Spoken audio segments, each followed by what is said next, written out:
जोहार आप सभी स्टूडेंट्स का आप सभी के YouTube channel Jharkhand math zone पर मैं सीन चंद्र आप सभी स्टूडेंट्स का स्वागत करता हूं आप सभी के YouTube channel Jharkhand math zone पर। तो प्यारे बच्चों, आप सभी का स्वागत है लेक्चर नंबर 22 में। सब ग्रुप का वीडियो लेक्चर सेशन चल रहा है, पेपर नंबर 6 चल रहा है, सेमेस्टर 3 के बच्चों के लिए चल रहा है, ऑल यूनिवर्सिटीज के लिए चल रहा है। चाहे आप BBMKU से हो, चाहे आप VVU से हो, चाहे आप SKMU से हो, चाहे आप BHU से हो, चाहे आप दिल्ली यूनिवर्सिटी से हो, आप इंडिया में कोई भी यूनिवर्सिटी से क्यों ना पढ़ रहे हो, आपके लिए ये वीडियो लेक्चर्स बहुत ही यूजफुल होने वाला है। तो प्यारे बच्चों, जैसा कि आप सभी देख पा रहे हैं, लेक्चर नंबर 22 में हम लोग एंटर कर चुके हैं और एग्जांपल नंबर 5 में आज डिस्कस करने वाले हैं सब ग्रुप का वीडियो लेक्चर सेशन में।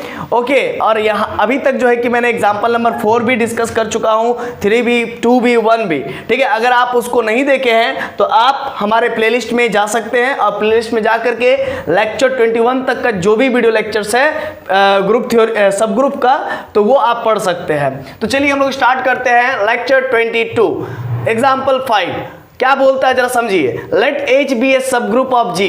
मान लीजिए कि H जो है कि G का सब ग्रुप है और G क्या है तो एक ग्रुप है। एंड डिफाइंड, और इस प्रकार से H को डिफाइंड किया गया है। H को डिफाइंड किया गया है किस प्रकार से? H और G को इस प्रकार से डिफाइंड किया गया, जरा देखिए। H सब ग्रुप और G ग्रुप, H सब ग्रुप और G ग्रुप से एक नया जो है कि ग्रुप बनाया जा रहा है या नया सेट बनाया जा रहा है। आप कह सकते हैं नया सेट बनाया जा रहा है। ये H सब ग्रुप और ये G ग्रुप के द्वारा एक नया सेट बनाया जा रहा है और उस सेट को प्रूफ करना होगा, वो भी सब ग्रुप है G का। देखिए एक T नया सेट बनाया जा रहा है G और H के सहारे। तो देखिए क्या है कि T में कैसा एलिमेंट होगा? X टाइप का एलिमेंट होगा और वो X टाइप का एलिमेंट कहां से आएगा? तो G सेट में से आएगा। कहां से आएगा?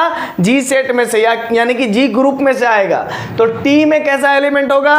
तो X टाइप का एलिमेंट होगा और वो X टाइप का एलिमेंट कहां से आएगा? G में से आएगा।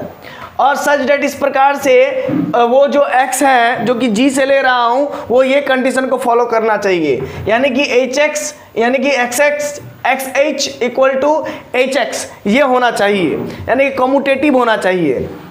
अगर ऐसा होता है तभी जा करके हम वैसे x को G में से एक्सट्रैक्ट करेंगे, निकाल के ले लेंगे और उसको T में डाल देंगे। समझ गए?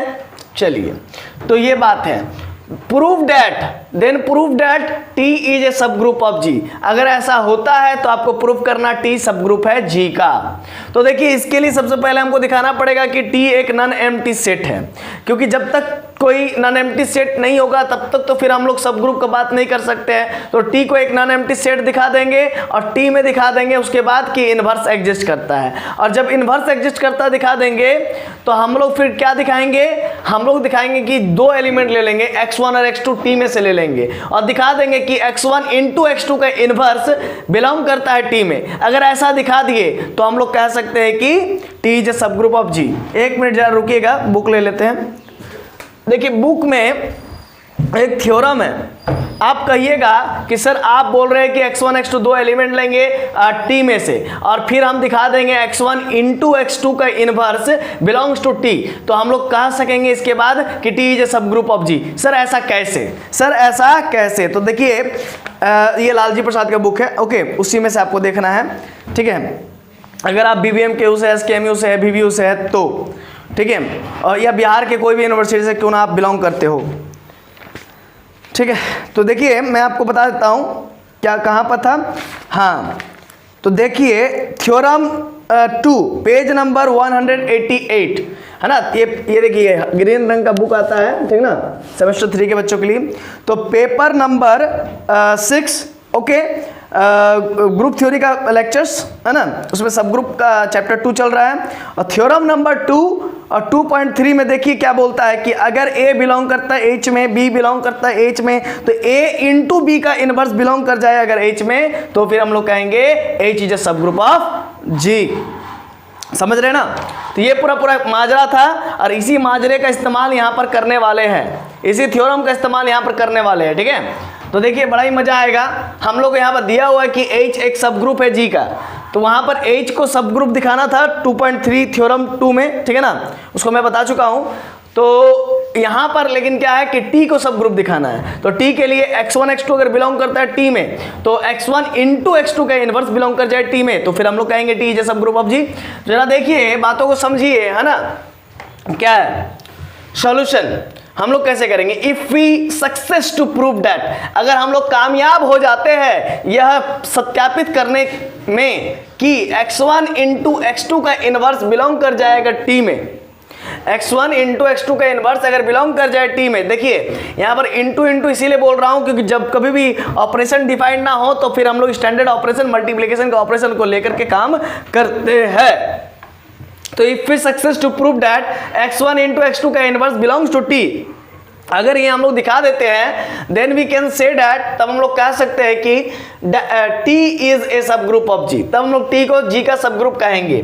तो लेट कर लेते हैं इसके लिए दो पॉइंट्स, है ना, टी में से x1 और x2 यानी कि दो एलिमेंट या दो मेंबर बिलोंग करता टी में, एंड ई बिलोंग्स टू जी। तो ई कोई आइडेंटिटी एलिमेंट है जो कि जी का है, होगा ही होगा, उसमें एग्जिस्ट करेगा ही करेगा, क्यों भला, क्योंकि जी एक ग्रुप है, इसी वजह से आइडेंटिटी एलिमेंट तो उसमें बिलोंग करेगा ही करेगा। Bye the definition of T, T के डेफिनेशन में जरा देखिए कि अगर x बिलोंग करता है जी में तो X H equal to H X हो जाए, है ना, तब हम लोग कहेंगे कि x मेरा बिलोंग कर रहा है जी में, और फिर वो जो x है वो तब कहेंगे कि t का एलिमेंट है। समझ रहे हैं ना, अगर भाई मेरे x मेरा बिलोंग करता जी में और अगर X H equal to H X हो जाए तो फिर हम लोग कहते हैं कि x मेरा बिलोंग कर रहा था जी में, और इसी वजह से वो सेटिस्फाइड किया इस कंडीशन को, और कंडीशन को सेटिस्फाइड करने के वजह से मेरा वो जो x एलिमेंट है जो कि g का पहले था अब t का हो गया, यही कहते हैं। तो यहाँ पर वही बात कहना चाह रहे हैं, जरा देखिए कि x1 x2 दो बिलोंग करता है मेंबर्स या एलिमेंट्स टी में, और ई आइडेंटिटी एलिमेंट बिलोंग करता है जी में। तो bye the definition of T, T का डेफिनेशन क्या कहता है कि अगर x बिलोंग करता है जी में, अगर ई बिलोंग करता है जी में, तो उस केस में ई एच, एक्स के जगह पर ई, मतलब अगर ई बिलोंग करता है जी में तो x के जगह पर e हो जाएगा, E H equal to H E, E H equal to H E. और आपको मालूम है ई आइडेंटिटी है, इसीलिए उसको किसी के साथ भी मल्टीप्लाई करो तो उसमें कोई बदलाव नहीं डालता है, इसीलिए ई एच बराबर एच हो जाएगा और एच ई बराबर भी एच हो जाएगा। समझ रहे हैं ना, हाँ। तो इसी वजह से आप देख सकते हैं LHS भी एच आया और RHS भी एच आया, इसका मतलब LHS RHS बराबर हो गया, यहाँ पर इसी कंडीशन को ये सेटिस्फाइड कर गया, LHS RHS बराबर हो गया, देयरफॉर ये कम्यूटेटिव हो गया। इसी वजह से मैं आप कह सकता हूँ कि जो ई मेरा बिलोंग कर रहा था जी में, जो मेरा ई बिलोंग कर रहा था जी में, अब वही ई मेरा टी में भी बिलोंग करेगा, क्योंकि उस कंडीशन को फॉलो कर गया, सेटिस्फाइड कर गया। तो this implies that E belongs to T by the definition of T. इसका मतलब टी सेट में कोई ना कोई एक एलिमेंट आइडेंटिटी एलिमेंट है, यानी कि टी सेट मेरा नल्ला नहीं है, खाली सेट नहीं है ना।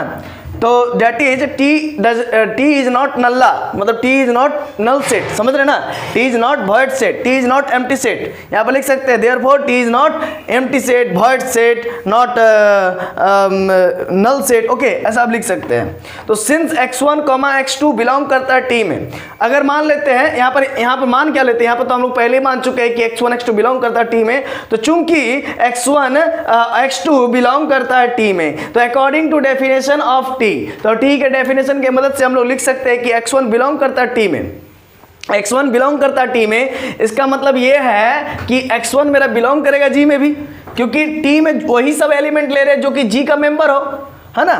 तो x1 बिलोंग करता है टी में, x1 भी तब belong, this implies that x1 belong करेगा जी में, और दिस इंप्लाइज दैट अगर x1 बिलोंग करता है जी में तो उस कंडीशन को फॉलो करेगा कम्यूटेटिविटी को, यानी कि x1 h equal to hx1। और इस कंडीशन को फॉलो करने वाले नंबर को, जैसे कि मैं यहाँ पर दिखा रहा हूँ कि x मेरा बिलोंग करता है जी में, इस कंडीशन को फॉलो करने वाले नंबर्स को क्या कहते हैं, जरा याद कीजिए, दिमाग पर जोर डालिए, क्या कहते हैं इस कंडीशन को फॉलो करने वाले, सेल्फ कंजुगेट एलिमेंट कहते हैं। मैंने इसके बारे में लेक्चर्स दे चुका हूँ, ठीक है।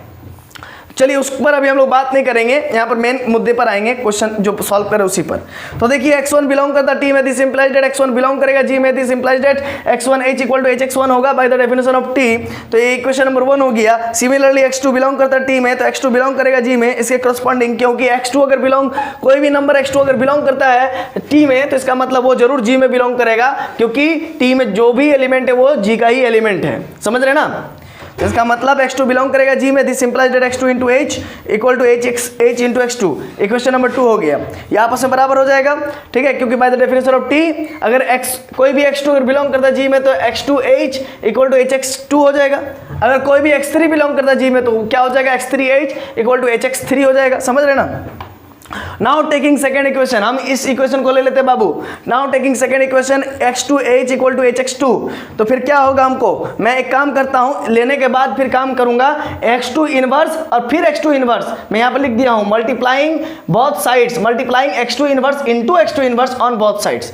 तो दोनों तरफ x2 इनवर्स, देखिए यहां पर भी x2 इनवर्स मल्टीप्लाई करेंगे 2 बार, x2 इनवर्स यहां पर भी 2 बार, यहां पर भी x2 इनवर्स दो बार। अब क्या करेंगे, एसोसिएटिविटी लगा देंगे।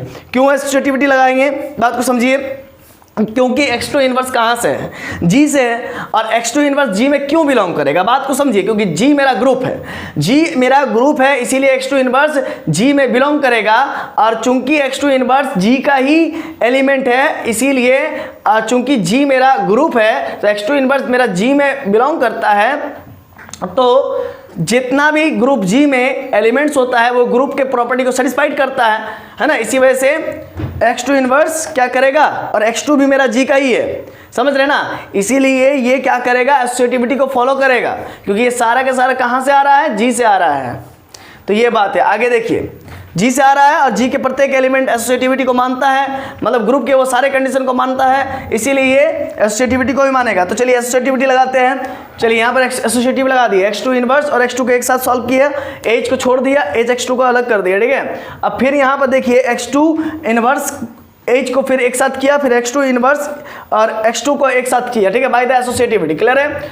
अब x2 इनवर्स इनटू x2 क्या होगा भाई, तो आइडेंटिटी होगा, क्योंकि x2 कहां से बिलोंग कर रहा है, g में से बिलोंग कर रहा है, x2 का इनवर्स कहां से बिलोंग कर रहा है, g में से बिलोंग कर रहा है, यानी कि x2 का जो इनवर्स है वो x2 इनवर्स है, और दोनों को जब ऑपरेट करेंगे तो आइडेंटिटी दे देगा, समझ रहे ना। और आइडेंटिटी एग्जिस्ट करता है g में, और साथ ही साथ यहाँ पर ये भी दिखा दी कि आइडेंटिटी एग्जिस्ट करता है t में, ठीक है। तो यहाँ पर E हो गया, ये hx2 इनवर्स हो गया, यहाँ पर x2 इनवर्स h और x2 इंटू x2 का इनवर्स आइडेंटिटी हो गया। अब यहाँ से E और E कैंसिल कर सकते हैं बाय द क्या, यहाँ पर देखिए, यहाँ बाय द कुछ नहीं, बाय द लेफ्ट कैंसिलेशन या राइट कैंसिलेशन नहीं कह सकते, क्योंकि दोनों ही लेफ्ट में नहीं है, दोनों ही राइट में नहीं है। अगर दोनों ही लेफ्ट में रहता तो फिर लेफ्ट कैंसिलेशन लगा करके ई को हटा देते, लेकिन यहाँ पर बात को समझिए, यहाँ पर हम लोग कैसे हटा रहे ई को, तो चूंकि ई एक आइडेंटिटी एलिमेंट है जो कि जी में बिलोंग करता है, इसीलिए ई को किसी के साथ भी मल्टीप्लाई कीजिए तो उसमें वो कोई बदलाव नहीं डालता है, इसीलिए ई को hx2 का इनवर्स के साथ मल्टीप्लाई किए तो hx2 का इनवर्स मिला, और यहाँ पर भी x2 का इनवर्स इंटू h मिला। तो इसी को पलट के लिख देते, x2 का इनवर्स h और इक्वल टू hx2 का इनवर्स हो गया, इक्वेशन नंबर 3। अब बात को समझिएगा, यहाँ पर समझने वाली बात है, देखिए ये डेफिनेशन को देखिए, मिलाइए, मैच करवाइए, x के जगह पर x2 इनवर्स, x की जगह पर x2 इनवर्स और h की जगह पर एज यूजुअल है, मतलब जैसा था वैसा ही है। तो नाउ अप्लाइंग द डेफिनेशन, एक minute, now applying the definition of t, तो यहाँ पर t का डेफिनेशन लगाएंगे कि अगर ये चीज को सेटिस्फाइड कर गया, इसका मतलब वो एलिमेंट t का होगा। अगर x h और hx इक्वल हो जाए तो उस केस में x मेरा g में बिलोंग करेगा, अगर g में बिलोंग किया तो वो t में भी बिलोंग करेगा। वही बात है बाबू, ठीक है, वही बात है यहाँ पर भी कि x2 inverse h equal to hx2 inverse बराबर आ रहा है। तो now apply the definition of t, तो t का डेफिनेशन से लिख सकते हैं कि x2 inverse belongs to g, तो पहले तो x2 inverse belongs to g है ना, पहले तो x2, अरे भाई ये दोनों बराबर है ना, इसी वजह से x बिलोंग्स टू g, तो इसी, अरे ये दोनों देखिए यहाँ पर x2 इनवर्स बराबर है, x2 inverse into h equal to hx2 inverse बराबर है, इसीलिए x2 इनवर्स कहाँ बिलोंग कर जाएगा, g में, bye the definition of t। And also, और साथ ही साथ x2 इनवर्स कहाँ बिलोंग कर जाएगा, t में, क्योंकि भाई x में x एलिमेंट अगर g में बिलोंग करता है तो वही एलिमेंट तो t में भी बिलोंग करेगा ना, क्योंकि इसी t के सेट में तो वही चीज है ना। तो x2 इनवर्स बिलोंग करेगा t में, तो मैंने दिखा दिया कि t, पहला तो t एक नल सेट दिखाया, फिर t को मैंने दिखा दिया कि t में इनवर्स एग्जिस्ट करता है। बहुत अच्छा सर, t में इनवर्स एग्जिस्ट करता है। अब हम दिखा देंगे कि x1 इंटू x2 इनवर्स भी t में बिलोंग करता है। अगर मैं ये दिखाने में कामयाब हो जाता हूं तो मैं एकदम सीना ठोक के कह सकता हूं कि यस, t इज अ सब ग्रुप ऑफ g, क्योंकि उसने थ्योरम नंबर 2 को सेटिस्फाई किया। क्या किया उसने? थ्योरम नंबर 2 को सेटिस्फाइड किया। तो देखिए बड़ा ही सिंपल है। एंड ऑल्सो x2 का इनवर्स बिलोंग्स टू t हुआ, यहाँ पर क्या है, x2 का इनवर्स बिलोंग्स टू टी, ये मैंने दिखा दिया। अब आगे देखिए, now we shall show that, अब हम लोग दिखाने वाले हैं कि x1 इंटू x2 का इनवर्स बिलोंग्स टू टी। मैं अब क्या दिखाने वाला हूं कि x1 इंटू x2 का इनवर्स कहां बिलोंग करता है, टी में। अगर मैं ये दिखाने में कामयाब हो जाता हूं तो मैं कह सकता हूं कि yes, T is a subgroup of G. We have, हमारे पास, हम ये लेकर के चलते हैं, देखिए हम ये लेकर के चलते हैं x1 into x2 inverse into h लेकर के चलते हैं। आप बोलेंगे सर आपने ऐसा क्यों लेकर के चला, तो बाबू देखो ये लेकर के चले और मैं ये चीज दिखा दूं h इंटू x1 x2 का इनवर्स, तो फिर यही चीज का कंडीशन, यही वाला कंडीशन हो जाएगा ना, ये पूरा x की जगह पर है, ये पूरा x की जगह पर है, तो फिर ये किस में बिलोंग कर जाएगा, g में, और g में बिलोंग करेगा तो कॉन्सिक्वेंसली वो t में बिलोंग करेगा। तो इसीलिए मैं इसको लेकर के चल रहा हूं। देखिए समझिएगा, है ना, थोड़ा पेशेंस रखिए। We have x1 into x2 का इनवर्स इंटू h, मैं लेकर के चला।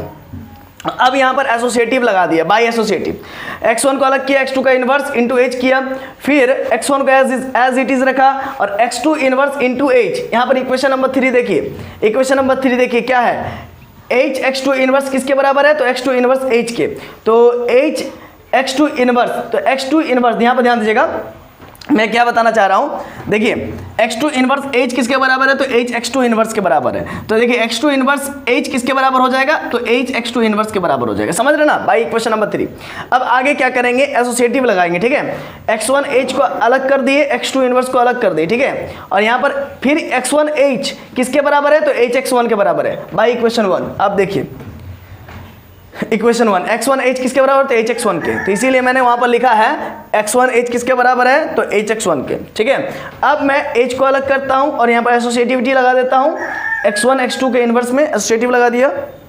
और फिर क्या किया मैंने, यहां पर बात को समझिएगा, आगे मैंने क्या किया, फिर यहां पर फिर दोबारा, इतना तो हो गया, इतना तो हो गया, इतना तो आपको समझ में आ गया होगा। आगे समझिए, ये मैंने x1 x2 का इनवर्स इंटू h लिया और मुझे मिला h x1 x2 का इनवर्स, तो ये दोनों का दोनों आपस में बराबर हो गया। और ये देखिए यही क्राइटेरिया था ना, x की जगह पर x1 x2 का इनवर्स है, x की जगह पर x1 x2 का इनवर्स है, ठीक है ना। तो ये क्या इंप्लाई करेगा, x1 इंटू x2 का इनवर्स कहाँ बिलोंग करेगा, तब g में बिलोंग करेगा bye the definition of t, है ना। आइए इसको लिखते हैं ना, तो ये पहले आप उतार लीजिए, स्क्रीनशॉट ले लीजिए, आशा है कि आपने ले लिया होगा। चलिए इसको इरेज करते हैं। अब हम लोग क्या कह सकते हैं बताइए, अब हम लोग क्या कह सकते हैं, तो bye the definition of T, by the definition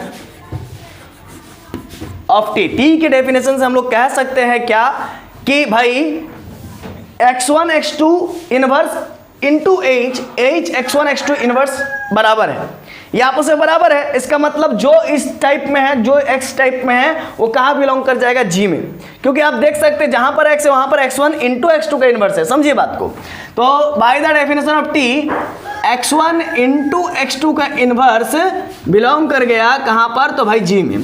कॉन्सिक्वेंसली अब जो एलिमेंट g का है वही एलिमेंट तो t का भी है ना, यानी कि x अगर g का है तो x मेरा t का भी है, तो कॉन्सिक्वेंसली